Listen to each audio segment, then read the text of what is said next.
Welcome to In Pursuit with Pastor Bill.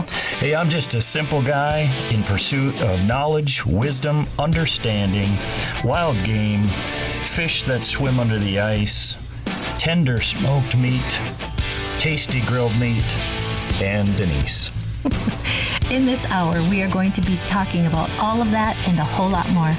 Bill has been with Maranatha since 2005 and the campus pastor at Maranatha Chisago Lakes campus since 2011. Come along and join In Pursuit. Well, hey, here we go.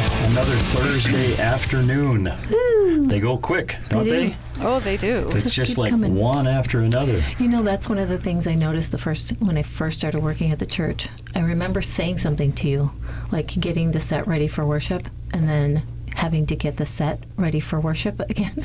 And I was just like, weekends just keep coming. It's just one They after another. just keep coming, yeah. And it's amazing how fast the week can go by. Yeah. Yeah. Yeah. Well, hey, it's great to have you joining us today. Those of you that are out there in radio land, if you happen to be listening live on the radio or on the website, yourliferadio.com, please send us a text if you happen to have our numbers. I got confused there for a second. If you have our numbers, send us a text. We would love to hear from you.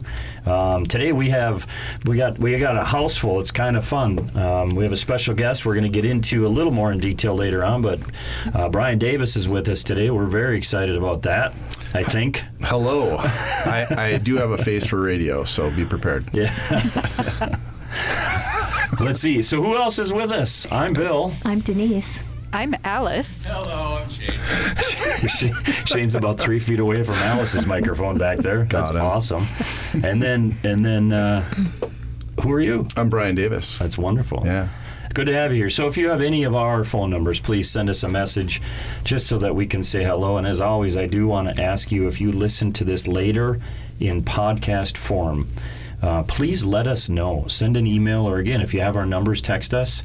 Paula is listening. Paula's listening live. Yeah, she's been listening on the podcast, so she's joining us live today. So is it, can we say, because I hear this on the radio all the time, like this is a first-time live listener right here. It is. Wow. Yeah. Hey. Yeah. You should say hi to her, maybe. Yeah, we just did. Oh, you did? Okay. Yeah. Chris texted that she can't be here I didn't. Hi, Paula. live today, so Chris is not listening live today. she's not. She's sad. She's but one of our faithfuls. I know. She's Yeah. always here, but she's not today. She's one of the ones that makes us a national show, Brian, because Whoa. she listens from Wisconsin. Oh, wow. Yeah, That's so awesome. It is awesome. Yeah, Yep. we Is she still from got to our work church? on some of these missionaries that come and visit. We have to work on getting them to listen and text us, because then we can say we are an international live radio I like show. it. Oh, Sounds Lord. good. That It would does be cool. sound, because you know what? Shields will be that much more apt. I'm working hard on that. Yeah, that's awesome. I'm working hard. Someday. We love Shields. Someday. It's gonna. I believe it. You'll get it. Yeah, I hope so. Yeah, Shane always has to rein me in on my my sponsors, because we have a lot of sponsors. The sponsors just have no idea about it. So there's really not really a lot of value, but it's super fun for me. Hey, Cindy Noble is listening with her son Adrian back at the church. Great to have you guys.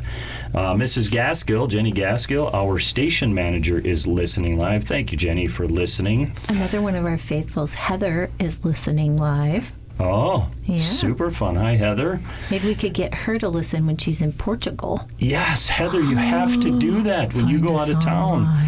That's awesome. Oh, Denise, you're going to love the text I just got. What? You're going to absolutely love this. You say hello to these girls. Oh, we are here. I'm making 8 smoked turkey pot pies for the freezer while Molly's playing with Play-Doh. Oh, that's adorable. So it's Megan and Molly Yerke listening. Thank you. That's a sweet picture of Molly. Yeah. Giving us 2 She's so thumbs up. cute. Yeah. It's awesome. Hey, buddy. Are all That's of those awesome. all those pot pies are going in the freezer, huh? Really? None of them are making their way a little bit Are south any and of east the pot or pies west. in the pole barn? And does the pole barn get locked? That's what next I want to know. meeting. Where is that big freezer, Megan? Yeah. Megan, I was trying to convince Johnny the other night that he needs a walk-in cooler to hang deer in, and I was trying to convince him that he needs to build a, like, like a smoker that like is a separate room in the pole barn. Yeah. Yeah, that was at our meeting the other night. You shouldn't say Hilarious. that. No I wives are shouldn't. going to let the security king come to our house anymore. Yeah, they might not. Yeah. Your dad just texted me. He said, "You look good on the radio." That's awesome. So yes, Mom and Dad are listening as well. Thank you guys for listening. Man, I love it. Just that little bit of communication with people that are out there listening. I really, really love it. So It's thanks awesome. for doing that. Yeah. Yeah. Well, hey, I'm very excited about our show today. Let's kind of get going on a couple things here. We like to talk about food, and Megan kind of kicked that off, making turkey pot pie. Megan, I want you to text one of us back. But is this turkey that's from the turkey that you guys smoked last Saturday? Because I know these guys smoked a turkey. Or is it a wild last turkey? Saturday. Or is it a turkey pot pie with wild turkey in it? Oh, stop! Stop! Wild. Oh, my And goodness. this is why we are all hungry when we leave here. Yeah. I mentioned we should eat before this. Yes, you should eat before this. Yeah, absolutely. So I'm excited. So Denise is going to share some with us. But so we had, last Monday night, we had our security team over. Brian is the director of our security team. And so we had, I don't know if there were 10 of you that came over, something like that, I think. Yeah, we got about 10 or 11. And then Denise and I were there. But here's what I made on the Blackstone. I made breakfast for everybody for supper. So it was so good. And that's, honestly, I love our Blackstone. Like, it's great for searing the steaks we smoke. But my favorite thing is cooking breakfast on that Blackstone. Yeah. I absolutely love it because you filled the whole, I did it in stages. So I filled that whole thing with hash browns, like 2 or 3 times for all the hash browns we made. Yeah. And then I filled it, we had 5 pounds of bacon, which we could have had 6 or 7 pounds. I heard perfect bacon Easily. like 5 times that night. I know it. I was so proud because they came in and it was like, this is the perfect bacon. One of the guys, Bill, he's like, you need to come and cook bacon at my house or something. But I like bacon, and so Denise said we got to make sure we make bacon because you talk about bacon all the time. And I thought, like, I was saying, hey, I'm going to be disappointed if there's any bacon left. We easily could have had 2 more pounds of bacon. Easily. And 2 more packages of hash browns. Hash browns, yeah. And another 6 onions. Oh yeah, so Yeah. we made. Do you like fried onions, Brian? I do. Yeah, so we. So here's what I did. I didn't even tell Denise this yet, but I took a whole stick of butter, and I melted it on the Blackstone, and then filled the Blackstone with onions that Denise had chopped up or sliced up, and I fried them in that entire stick of butter. So when I So Brought it in. hungry. He says, these have a lot of butter on them. I'm like, do I need to change something? Like, do I need to make more onions? Or he goes, no, there's just a lot of butter. Noticeably though, like, because when you eat it, because you mix them in, I mix them in with the hash Yeah, browns, yeah. and I literally remember stopping and going, "Oh, those are very good." Yes, they were good. Yeah. As everybody's heart is just going, what are you doing to me? What are you trying to do? But they were, oh my gosh, they were so good. And the same thing with the hash browns. Melt a bunch of butter on the Blackstone, and then I cut off little slivers of it and put it around. But then we also put Lowry salt on the hash browns. There it is. Gosh, it was a good Yeah. breakfast. It was so So we good. had hash browns and fried egg or fried onions, and then the bacon, and then Scrambled eggs. in the house, Denise scrambled eggs. So You know what that does though? That makes it so we're not going to do annual security dinners anymore. We're just doing quarterly. well, we talked about the smoker all the time, and we were just trying to do something nice and appreciate. It was awesome. We appreciate it. And so we talked about even like smoking something, Yeah. and it's like, okay, now let's make breakfast on there. love breakfast on the 'cause Blackstone. It's pancakes. Like if you don't have a Blackstone but you love breakfast food, get a little Blackstone, because like even like Lou's got a little like 24-inch one that he uses for camping, and so that's what he uses. Another sponsor. I bet you they sell Blackstones at Shields. There you go. He just sits in there shaking his head. The recipe of the day. Yeah, With yeah. Blackstone. Sponsored by.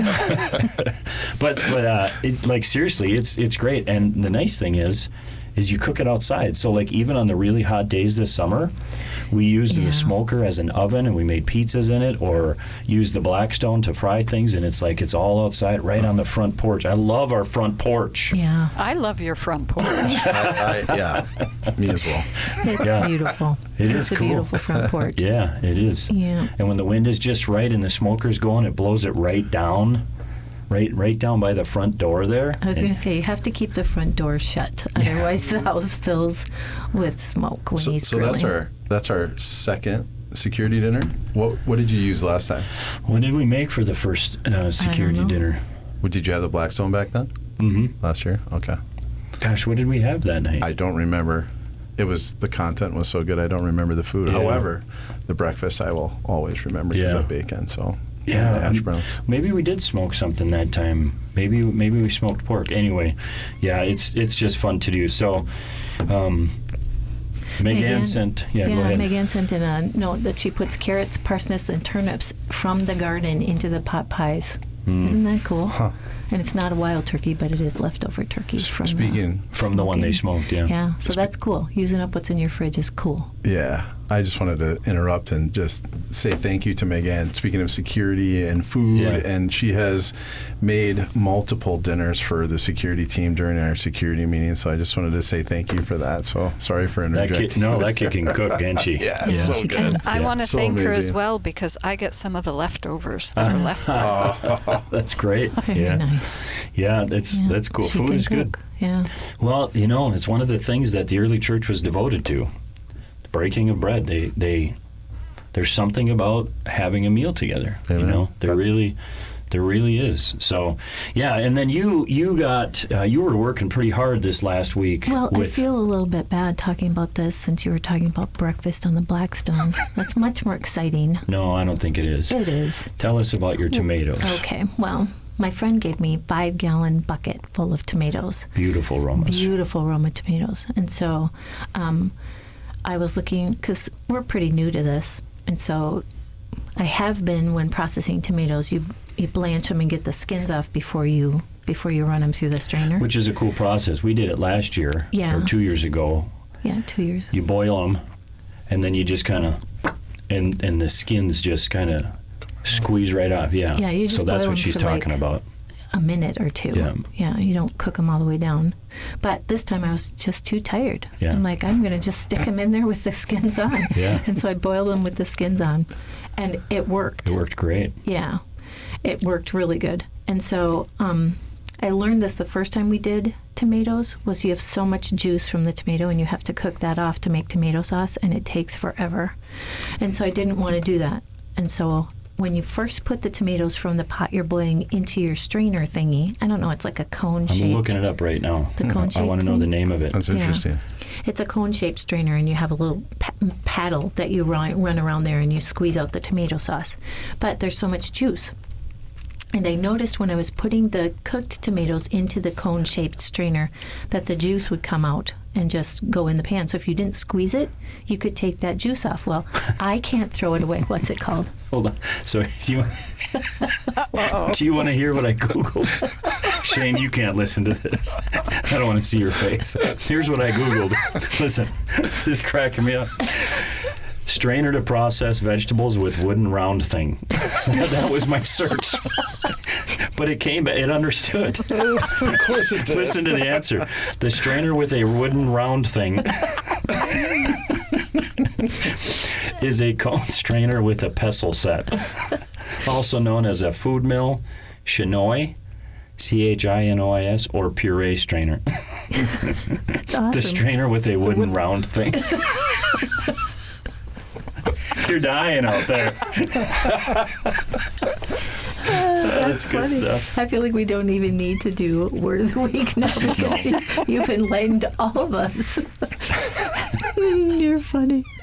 Anyway, so when you put the tomatoes in there, this juice just comes out that you would have to cook off anyway. And so I would just pour it off. And I love tomato juice. And so the first year we did this, I think I pulled some of the juice off and drank it. And then the next year I did this, because when I do my tomatoes for sauce, I always throw an extra like zucchini in, peel the green off, take the seeds out, and throw the zucchini in just for more meat in the sauce. And I threw in a couple peppers that were getting old and wrinkly. And I think the first year I even put garlic and onion in there. I didn't do that this year because it makes your sauce too focused. And if you don't want those things in your sauce, then I was just making spaghetti sauce, so it didn't matter if I had garlic and pepper and onion and all those things in. So I didn't do the garlic and onion. So I had zucchini and pepper and tomato in this, and then you let the juice drain off, and then you pour the juice off before you use the wooden pestle round set. thing. The wooden round thing. The wooden round thing to strain it out. So you take that to the side, and then I added, so I had tomato, zucchini, I'm counting on my fingers, tomato, zucchini, and pepper in there. And then I added celery salt. I didn't put celery in this time. I added celery salt, garlic powder, onion powder, and cayenne pepper. So that's 7 things. So Yeah. I call it my V7 juice Yeah. instead of V8 juice. And then add salt because tomato juice without salt in it is gross. Well, there's your 8. Well, it's not really a vegetable. Well, Boom. how is celery salt a vegetable? Celery is a vegetable. Because it's in the name. It's in the name. Celery, garlic, onion. Yeah. So it's my V7 juice instead of V8 juice, and Yeah. it's delicious. It's very good. It's not got too much salt because you don't have to put like the store-bought level of sodium in your juice. Yeah. And you know where everything comes from, and it's delicious. Yeah. Fresh Fresh V8, only 7. And it's good. Yeah. And then you don't have to cook it off to get your sauce nice and thick. Yeah. You're just saving yourself hours of cooking down Yeah. this tomato juice. So And then she got a big bag of tomato sauce Right. to now use with whatever, Right. lasagna or spaghetti or I think it's very cool. But I'll tell you this though, the amount of work that it takes to do this stuff, it's really Wow. amazing. Like Yeah. the time she spends this fall, the time that Denise has spent processing cucumbers and zucchini and tomatoes and kale. and blueberries. You got a bunch of blueberries. And so now we have all of this stuff that's in the freezer, or you can obviously can it, but it's hours and hours and hours of work, but it's all natural from our garden or someone else's garden. And so you can see why a lot of people don't do this. Right. I mean, it's not just even having the time, but doing the actual work, taking the time to do it, because the amount of time you've put into this stuff it's just amazing. Yeah. Wow. Yeah, it's fun, but it takes a lot of work. It just shows me when somebody shares a canned jar of pasta sauce with you. Yeah. Like I canned this and I'm giving it to you. It's like you should take that and just be so thankful. Absolutely. Because of the amount of work and time and care that goes into it. It's like when you give away venison, it's like Yep. you're very what's the word? Picky? About who you share venison with, because between buying the license, sitting in your deer stand, Suffering through that stuff. well, you like sitting out there, but it takes time and it takes intentionality. Yeah. And then you're sitting out there and then you have to drag it and skin it and gut it, which is ugh. Shane, do you want to expound on that at all? I'm still so Nope. hungry. I mean, it just, and then you have to I'm process drooling. the meat and, and then store the meat and freeze it, processing Mm-hmm. it properly and cutting all that tallow off so that it tastes good. And it just is a lot of work and a lot of effort and a lot of love poured into that venison. Yeah, yeah. And it's the same thing with canned goods. It's like if you get a canned item, like we have a lady that gives us canned things, and I'm just so appreciative. It's work. It's a lot of work. That's so awesome. I'm just sitting here listening because my grandma used to do that when I was little. She'd have this cellar and she'd put all the canned Yeah. and all the stuff, and I never really thought about how much work it was till now. I was just imagining my grandma doing all that. Yeah. There's a lot of value to that. So Well, cool. there's literally days. I mean, because if you think about going outside and like I'll go out and I'll cut down a tree and cut up a tree and burn Yeah. the brush on a tree and haul the wood and split the wood and stuff. Well, I'll do that. Well, the whole time, like she has spent a half to 3/4 of a day. Like if we have a day off, she's in the kitchen. Yeah. And just doing that part of things, and I'm outside doing that part of things, and that's like you're providing, Yeah. and like that's what your grandma used to do. It's love. Yeah, it is. That's very cool. I never thought about that. Thank you. Yeah. Yeah, pretty it's cool. cool. Yeah, but it's a lot of work. So yeah, it's pretty wild. So yeah, that's kind of our food stuff. Yum. Yeah. And then for breakfast today, I had 2 sausage breakfast burritos from McDonald's. That was not from our government. All natural. Trying to get another sponsor. Maybe. Yeah, it's good. It's so good. So yeah, so that's kind of our stuff. I'm excited to get into our conversation in the second half, so probably we'll take our bottom of the hour break shortly. But before we do that, always a highlight of our time on this radio or this podcast is to listen to our Word of the Week. Word of the Week. This is the part of the show where Denise and Bill learn new words in pursuit of knowledge and understanding of the English language, and so they can sound smarter. Well, today I feel like we are getting a ton of education from Bill and his wood round thing. Pestle. The pestle set. I'm dying. And this word of the week. It's good. But I'm still going to bring a word because we all need education. So I'm bringing a word called, and there's two ways to pronounce this word, paroxysm and paroxysm. Now, I find it interesting that the first way to pronounce it, you stress the first syllable of the word. And then the second way you pronounce it, you stress the second syllable word. And that just makes no sense to me. Paroxysm or paroxysm. Anyway, does anybody know what that is? No clue. Bunch of no's in here. Sounds like a lot of work. I can Google it. No, please don't do that. Paroxysm is a fit, attack, or sudden increase of symptoms as of a disease that occurs, quiets down, and occurs again, like a paroxysm of coughing. Oh. And it is also used, the second definition, is a sudden, violent emotion or action, a paroxysm of rage or laughter. So, did you know paroxysm didn't just, these are just so clever. Paroxysm didn't just burst onto the scene recently. Its roots go back to ancient Greek. The word ultimately erupted. You see how they're using those words for paroxysm, a sudden violent thing? The word ultimately erupted from the Greek word for paroxene, which means to stimulate or to provoke. In its earliest known English uses in the 15th century, paroxysm referred to a sudden attack or increase of symptoms of disease, such as pain, coughing, shaking, etc., that often occurred again and again. This sense is still used, but paroxysm soon took on a broader and now much more common sense, referring to an outburst, especially a dramatic physical or emotional one, such as paroxysms of rage, laughter, joy, delight, and guilt. So it's a versatile word. Are you wondering how I'm going to use this word? That's exactly what it's for. I see the look on your face. Where's this going? What are you going to do, Denise? There's so many that would fit. That's what I'm thinking. So we know if we don't use our new word, we will lose our new word. So I would like to use paroxysm in my own sentence, Bill. Is that okay with you? I don't know. Changes your hand on that button. You ready? Okay. The weekend sermon when Bill talked about putting on his Spider-Man costume caused him to go into paroxysms of laughter. That was hilarious. In fact, paroxysms of laughter flooded the entire sanctuary. It was hilarious. And that's our word of the week.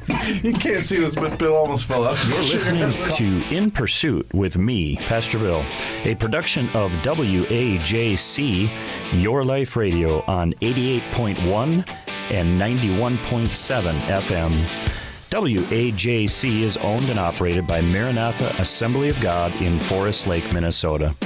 If you would like to visit Maranatha Chisago Lakes campus, we have 4 weekend services to choose from. Visit maranathachisago.org to learn more and to check out some past messages. Well, hey, welcome back. Oh my gosh, I had coffee. I had just taken a sip of coffee. Now I have coffee in my I nose. was going to literally spit out this So one. I did too. I had to turn away, and then it's in my nose now. I didn't expect that at all. I saw this all playing out, but I was already started on my sentence. I get it. It's happening. Yeah. I felt like Great it job. was something that you knew was coming. I didn't put that anywhere. No, I didn't, but that was great. Super funny. Yeah. You're awesome. Thanks for doing that. Yeah, it's I fun. love it. I love it. Hey, Aaron Tennis, who's on our security team, sent a text. He said, I thought the secret ingredient to the hash browns and onions was love, but it turns out it's just butter. Butter makes everything better, Aaron. Just Aaron, I love you accept it. enough to put extra butter on the hash browns and onions. That's what you got to understand. There you go. Oh, that's fun. It's good to be here together doing this, isn't it? It is. Yeah, Is this a good absolutely. time, Brian? Yeah, good recruiting opportunity as well for the security team. Cindy Noble just texted me and said, I want to be on the security team. That's awesome. Oh, that's great. Yeah. Well, so I want to kind of obviously change directions and hopefully leave the listeners live and later with a little bit of something to think about. And Brian, we just love being around you. So it's not just for this reason that we invited you to be here, but I know. So what I want to talk about is being in pursuit of deeper roots or deeper relationships. But I love the picture of the roots. And so just with what your life has been for the last 5-6 months, year, whatever, you're just a real-time example to these things that people can learn from, and so that's kind of what I want to get into just for a few minutes. And obviously we all weigh in and have opinions about this stuff and how this has happened in our lives, but the whole idea here that I see through having kind of watched you from the peripheral is truly the growth you've experienced in different ways as you've walked through the wilderness or walked through the desert, or in reality just struggling through life and circumstances and times. But what I've watched and witnessed is how you have grown deeper roots in these relationships you've had with the Lord, first of all. Very much. You've had great growth there, but also with people. And just as you've wrestled with that, and so I just kind of want us to talk about that a little bit. And the whole goal of this is for us to learn. I mean, everything we do, it should always start around this circle here, this table, right? Right. This, It does, yeah. this should like we want to take it and grow, but also to encourage the listeners of there's so much value in your relationship with God being something more than just Sunday morning. Right. Your relationship with the people, your believing friends and family. It's not even just limited to the church you go to, but I think that's the natural place for the relationships to be formed and to happen and to grow. But the importance of those relationships.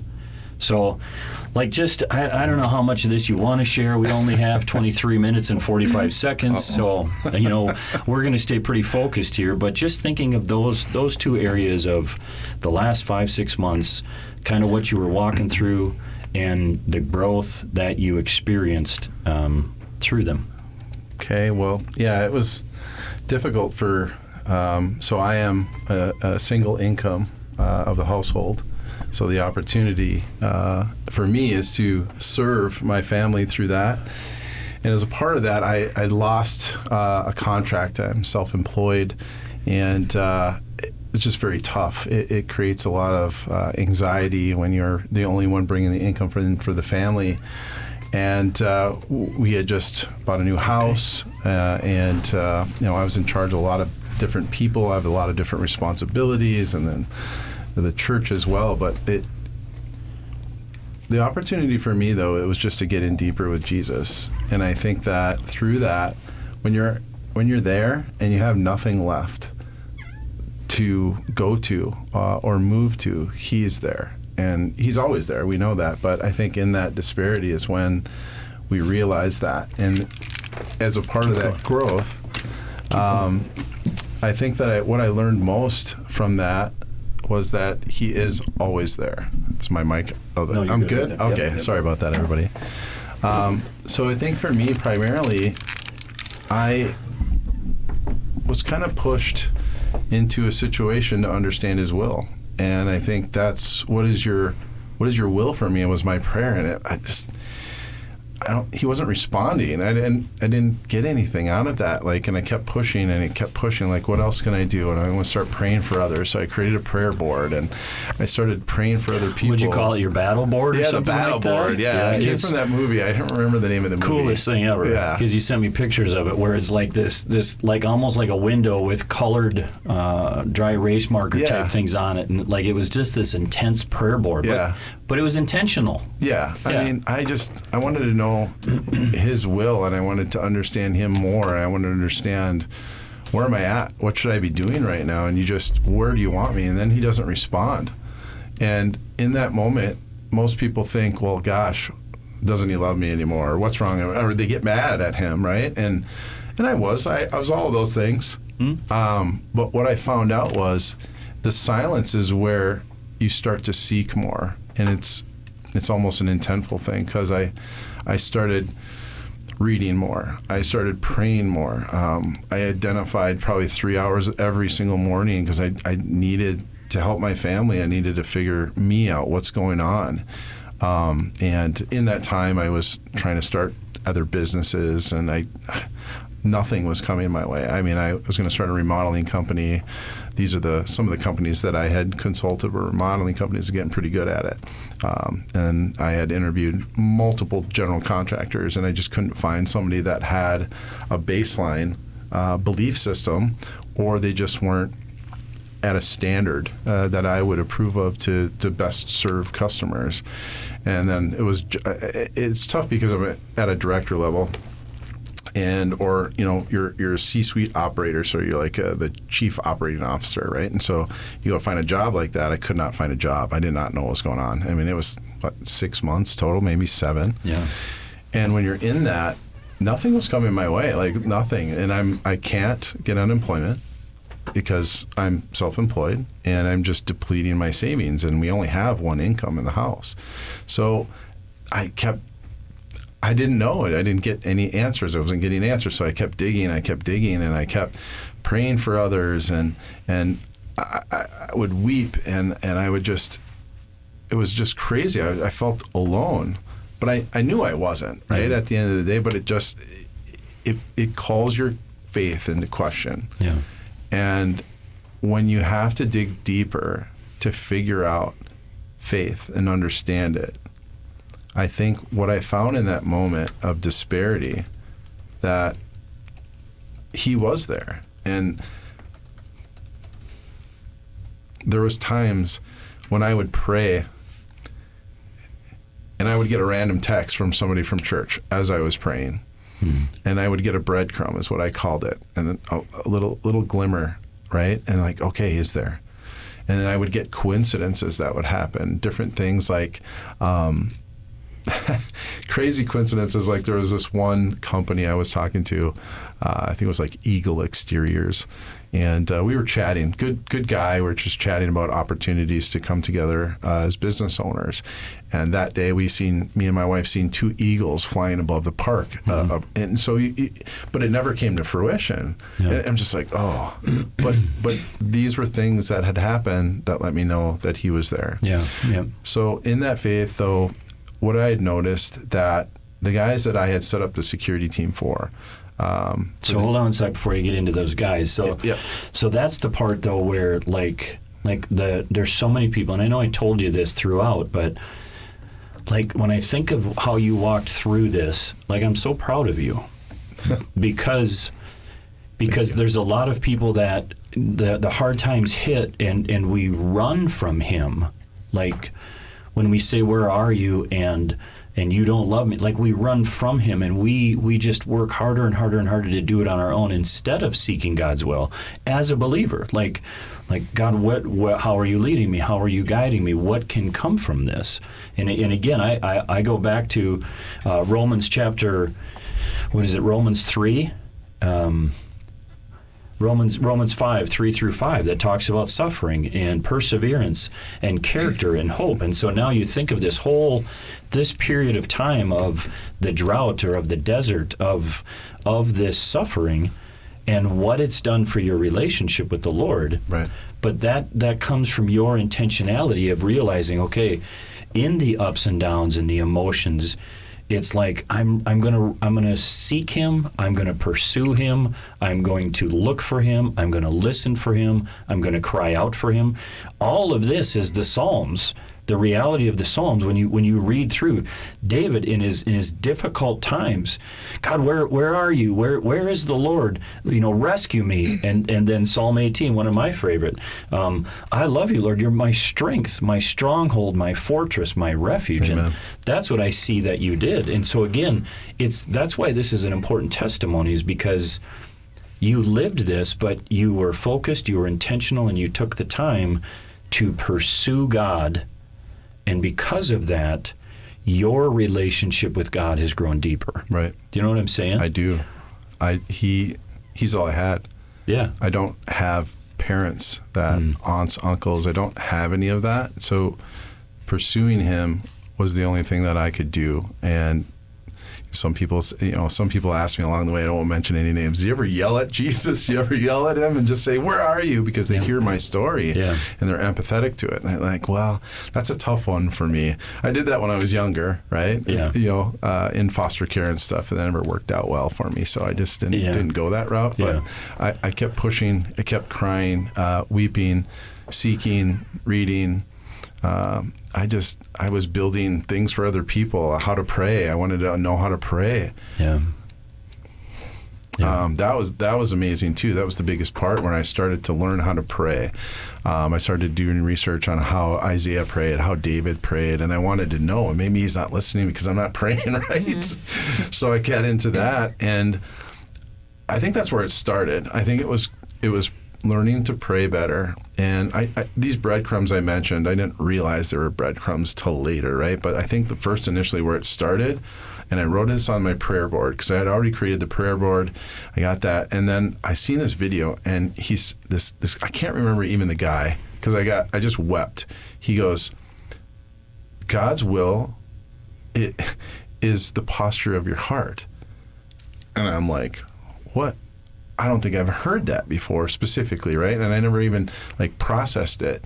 And so then I grabbed onto that and I started studying it, and I'm like, gosh, it's in good times and bad, it's the posture of your heart. And then all of a sudden James kicks in, the reading of James where it says, stay joyful in bad times, because that's where Jesus is. And then I got it. Yeah.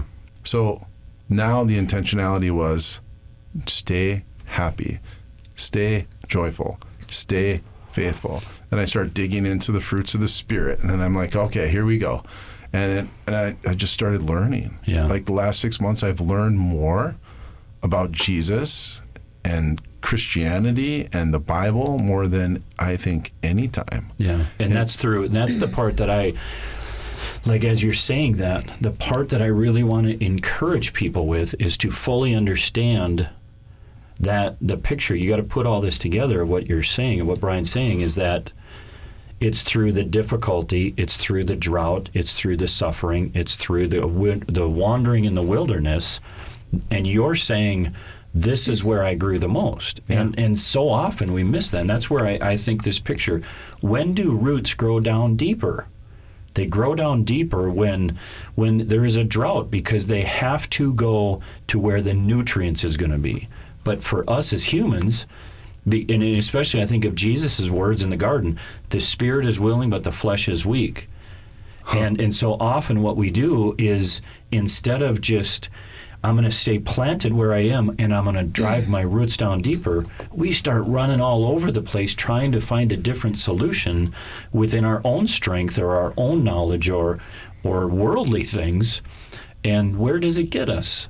I mean, and so now what you're coming out of this drought, looking now with hope in the future, look at how much deeper the roots have gone in this one point, talking about your relationship with the Lord. Right. And all of it happens in the drought. And that's such an upside down, backwards picture than what we typically do within the church.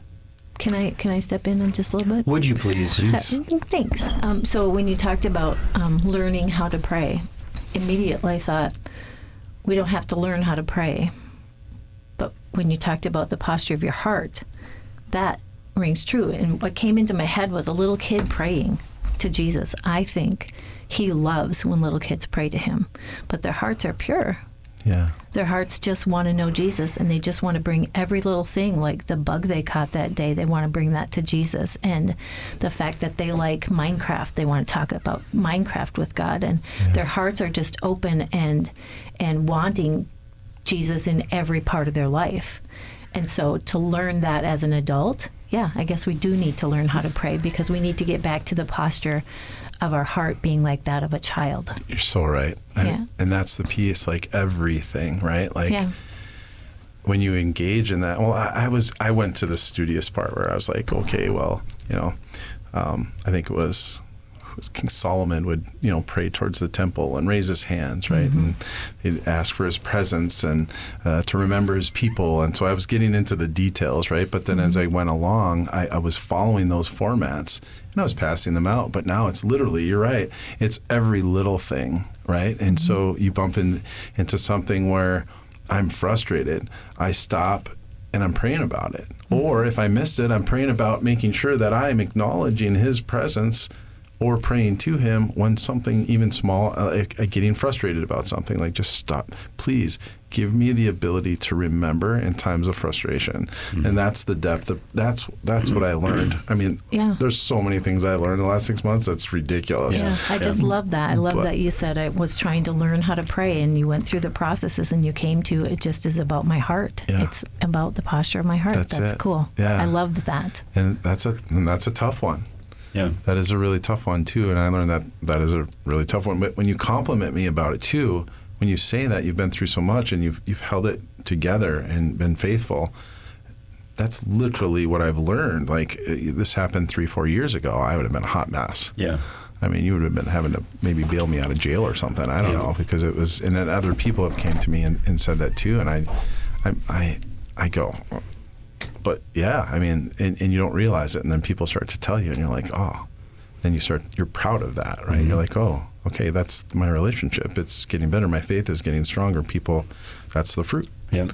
And then that's the growth that happens. Yeah. It's beautiful. So we're getting down on time, 9 minutes and 37 seconds left. And so what I want to do now is transition, because the top 2 commandments, love God and love people. Amen. And so in your life, I've seen the fruit of this relationship with the Lord through this drought, but there's also an intentional decision that you made, and I've seen your relationships with people at church, on your team and not on your team, in the security team. I've seen those grow deeper because of your willingness to be transparent,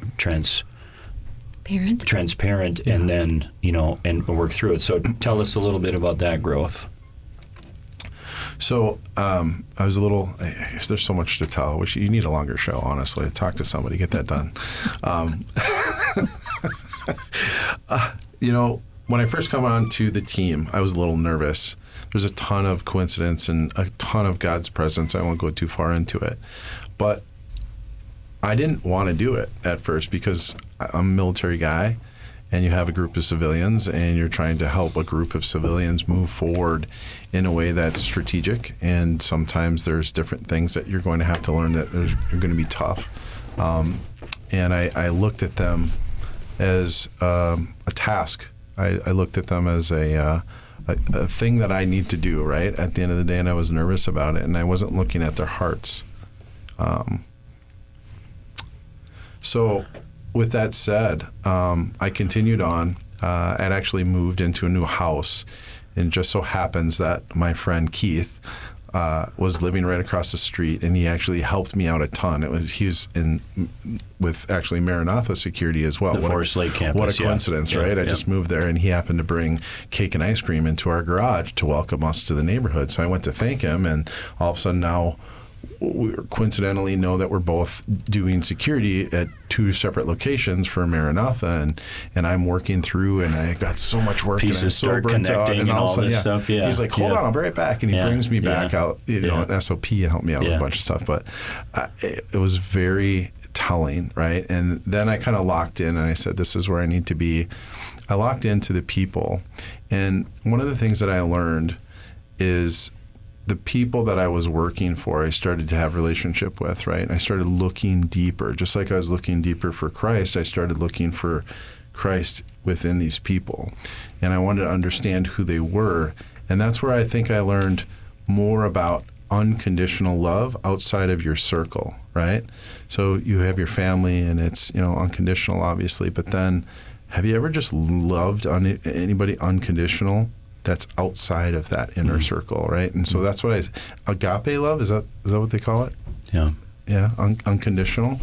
That's why I started to learn that. And so I just kind of dove into these relationships. And then the people that I was meeting, there was a love there. I mean, I have one guy I learned about, I don't know if I could say names or not, but Ron was on the security team for a while. And as some of you may or may not know, I don't really have a dad. I'm going over to Ron's house. I mean, we got into it a couple times here or there, but we learned to really love each other. And now I'm going over to their house once or twice a week for breakfast, and he's praying over and he's checking in, and it's like, the Lord is faithful. Yeah. Yeah. So he gives you that gift. So that's just one, but there's 15 to 20 other situations just like this. Yeah. There was just brothers, and when I got into the situation and I had to move, I mean, Johnny offered me his truck for a week, and I'm just like, who does that? Yeah. What a weirdo. I love him to death. He's my brother, but like he couldn't make it, but he just said, hey, just take my truck. And literally it saved so much time because I had these little SUVs, right? And I'm waiting for the big day and I was going to get the truck, but the size of his truck, holy crap, it's about the size of his pole barn. It's a big truck. And so he let me use that, and it was like, it was so good. It was so perfect, right? And then different other relationships, you start to learn people, their intelligence, the love that they have for Jesus, and these people that were not together at one time and they were quiet, they all come together as one. And I feel like through those relationships, now I'm uniting or shepherding and lifting those people up. But then it's like something I don't know, I've never seen anything like it. It's pretty awesome. Like I wept at the dinner the other night just thanking them for the depth of the character, the things that they do for me, the randomness of communication just coming out of the blue. It's like I have a family. Yeah, yeah. And that's for someone that doesn't really. Right, and that's the whole thing. Like you go into this and you're seeking, and don't forget to seek. Whether that's Christ or the people next to you, you can find Christ in everybody. Well, the early church is Christ all in all. They were devoted to one another. Yeah. And it's a missing component within a lot of church bodies today, is that devotion to one another. I want to interrupt you a little bit because we're down to 4 minutes now. Imagine that. But here's what if I can say this, and I hope it's okay, but I remember you being concerned about sharing the struggle with these guys. These guys that were close to you on your team, where you had built these relationships. Pride. Yep. And so you're like, but what do I do? Because I'm leading them. And the more you were transparent with them about your struggle and your need and moving and the job and all this stuff, that's when it became so transparent or evident, the depth of character within these guys, that they're there, you know. And it's a small picture within the body of, again, this is going through a difficult time, the ups and downs, but what you got was deeper roots, deeper. You and Ron, that's a great example, because you guys have kind of gone at it, but that going at it, it's deepened things, and it's been the evidence of their love for you and your love for them, and now you get to experience the fruit of that. But again, this is why this is so important, because most people don't do what you're doing. In my experience, they just run and say, fine, I'll do it all myself. And I get why we do that, because we've been hurt, we've been let down, we've been disappointed, we've been betrayed, and so we run. But in this period of time, Brian, you have taken such advantage of the desert, of the wandering and of the wilderness, that you've seen the deeper roots and the deeper relationships with God and with people. Right. And it's awesome to me. It's struggling with past situations, not having family or you're people pleasing all the time. I don't do that anymore. I think what I'm trying to work on is authenticity of me. Yep. So I act in accordance with my relationship with Jesus and my identity, and that's who I am. That's the authenticity of myself now, right? And that creates that I'm not people pleasing. I'm authentic now because I am chosen. Yeah. I'm a son of God. I'm a son of a king. Amen. And these people, that are willing to give their life for another, and I'm blessed to lead them. That's amazing. Yeah. And I didn't get that until I was able to be vulnerable with them. And that is what authenticity is. And then they showed their authenticity in their problems and their struggles.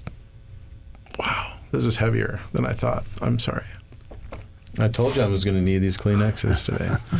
I apologize. No, you don't have to apologize. But that's the powerful part, is the authenticity of someone is shaped by being vulnerable and letting them know what's in your heart. And I was so afraid of that. I didn't. I'm the leader. If they find this out or that out or this out, and it's like I give it all to them and I give it all back. And it is. And you're still the leader. If anything, you are now a stronger leader because of it. Oh, I would. It's beautiful, man. I'd do anything for those guys. Like the relationships that are formed from that vulnerability is just. I mean, and it gets better and better and better. Yeah. And I can't even. Now you wait and see where it goes next. I'm excited. Well, it's good stuff, man. I love it. Thanks for coming in. Yeah. Appreciate you sharing it with us. Thanks for laughing with us. Thanks for crying here. Yeah, no problem there. Appreciate your heart. We love you very much and appreciate you. And that will continue to be. To those of you listening, I hope you're encouraged today. If you're walking through a valley, a hard time, a desert, stay put, push your roots down, and see the fruit that can come. God bless you. Amen. Bye for now. Bye.